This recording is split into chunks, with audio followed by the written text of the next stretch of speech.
ನಮಸ್ಕಾರ. ನನ್ನ ಹೆಸರು ಛಾಯಾ. ನಾನು 8ನೇ ತರಗತಿಯಲ್ಲಿ ಓದುತ್ತಿದ್ದೇನೆ. ಸರ್ಕಾರಿ ಪ್ರೌಢಶಾಲೆ ಅರಸೀಕೆರೆ. ಅಧ್ಯಾಯ 11 ವಿದ್ಯುತ್ ಪ್ರವಾಹದ ರಾಸಾಯನಿಕ ಪರಿಣಾಮಗಳು. ಚಟುವಟಿಕೆ 11.7. ಚಟುವಟಿಕೆ ಹೆಸರು ವಿದ್ಯುತ್ ಲೇಪನವನ್ನು ತೋರಿಸುವ ಸರಳ ವಿದ್ಯುತ್ ಮಂಡಲ. ಇದಕ್ಕೆ ಬೇಕಾಗುವ ಸಾಮಗ್ರಿಗಳು: 1 ಬ್ಯಾಟರಿ, 2 ವಿದ್ಯುತ್ ತಂತಿ, ಮರಳು ಕಾಗದ. ವಿದ್ಯುತ್ ಲೇಪನದ ಸಾಮಗ್ರಿ: ಫಿಲ್ಲರ್, ಸಲ್ಫ್ಯೂರಿಕ್ ಆಮ್ಲ. ಈಗ ನಾವು ಒಂದು ಧನಾಗ್ರ ಮತ್ತು ಋಣಾಗ್ರ ತಾಮ್ರದ ಪಟ್ಟಿಯನ್ನು ತೆಗೆದುಕೊಂಡಿದ್ದೇವೆ. ಇದರಲ್ಲಿರುವ ಮೇಲು ಪದರದ ಲೇಪನವನ್ನು ತೆಗೆಯಲು ಮರಳು ಕಾಗದದಿಂದ ಉಜ್ಜೋಣ. ಉಜ್ಜಿದ ನಂತರ ವಿದ್ಯುತ್ ವಾಹಕತೆಯನ್ನು ಹೆಚ್ಚಿಸಲು 2 ಸ್ವಲ್ಪ ಪ್ರಮಾಣದ ಸಲ್ಫ್ಯೂರಿಕ್ ಆಮ್ಲವನ್ನು ತಾಮ್ರದ ಸಲ್ಫೇಟ್ ದ್ರಾವಣದಲ್ಲಿ ಹಾಕೋಣ.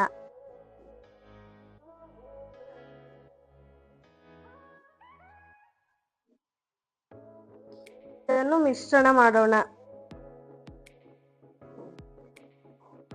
ಮಿಶ್ರಣ ಮಾಡಿದ ನಂತರ 2 ತಾಮ್ರದ ಪಟ್ಟಿಯನ್ನು ತಾಮ್ರದ ಸಲ್ಫೇಟ್ ದ್ರಾವಣದಲ್ಲಿ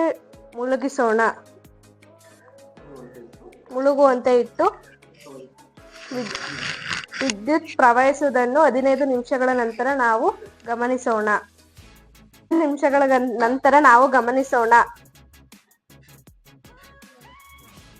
ಇಲ್ಲಿ ಸಂಗ್ರಹಣೆ ಆಗಿರುವುದನ್ನು ನಾವು ಕಾಣಬಹುದು. ತಾಮ್ರವು ಇಲ್ಲಿ ಸಂಗ್ರಹಣೆ ಆಗಿರುವುದನ್ನು ನಾವು ನೋಡಬಹುದು.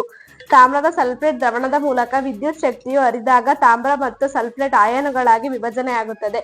ಮುಕ್ತವಾದ ಅಯಾನುಗಳು ಬ್ಯಾಟರಿಯ ಋಣಾಗ್ರ ತುದಿಯಲ್ಲಿ ಸಂಗ್ರಹಣೆಗೊಂಡಿರುವುದನ್ನು ನಾವು ಕಾಣಬಹುದು. ಬಯಸಿದ ಯಾವುದೇ ಲೋಹದ ಪದರವನ್ನು ಬೇರೊಂದು ವಸ್ತುವಿನ ಮೇಲೆ ವಿದ್ಯುತ್ ಶಕ್ತಿಯ ಸಹಾಯದಿಂದ ಲೇಪಿಸುವುದಕ್ಕೆ ವಿದ್ಯುತ್ ಲೇಪನ ಎನ್ನುವರು. ಧನಾಗ್ರದ ಪಟ್ಟಿಯಲ್ಲಿ ತಾಮ್ರದ ಸಲ್ಫೇಟ್ ಅಷ್ಟೇ ಪ್ರಮಾಣದ ತಾಮ್ರವು ತಾಮ್ರದ ಸಲ್ಫೇಟ್ ದ್ರಾವಣದಲ್ಲಿ ವಿಲೀನಗೊಂಡಿರುತ್ತದೆ. ಎಲ್ಲರಿಗೂ